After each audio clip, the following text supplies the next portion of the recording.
hapon, Anoha. Halos 70% ng populasyon sa Pilipinas ay kabataan. At ang mga kabataang ito ay may iba't ibang pananaw tungkol sa mga born-again Christian.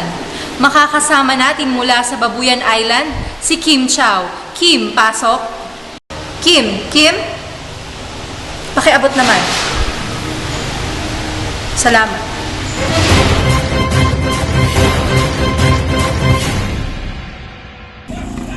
Salamat, Kayla. Nandito ako ngayon sa Babuyan Island upang dito naman maghanap o magtanong sa mga kabataan kung ano nga ba talaga ang pananaw nila sa kapwa nila kabataang Kristiyano. Halika, meron ako naispatan dito. Hello! Hello! May bigay ng interview? Ako pwede, ewan ko siya.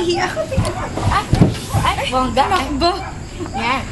Hello, anong pangalan mo? Silin ko. Celine. Hello. Ilan taon ka na ba? 16 po.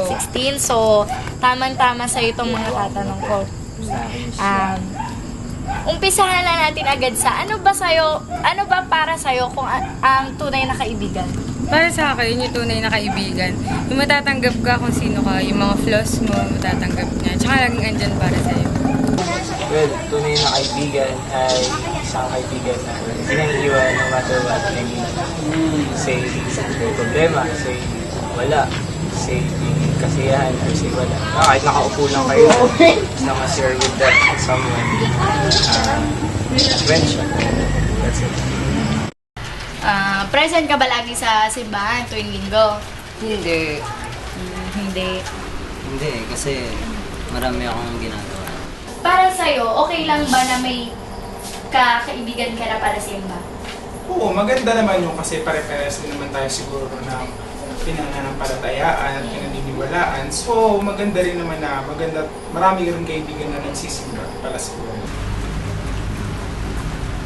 Sakto lang. Sakto lang. Pero may mga kaibigan kang pala simba? Sa dati, meron. Naka-attend ka na ba sa service ng isang born-again Christian church? Sa ngayon hindi pa. Pero gusto mo naman. Marami nagsasabi sa akin na maganda sa Christian. Yes. Hindi lang isa, maraming beses na. So, hindi ka tumatanggi kapag ini-invite ka? Hindi naman.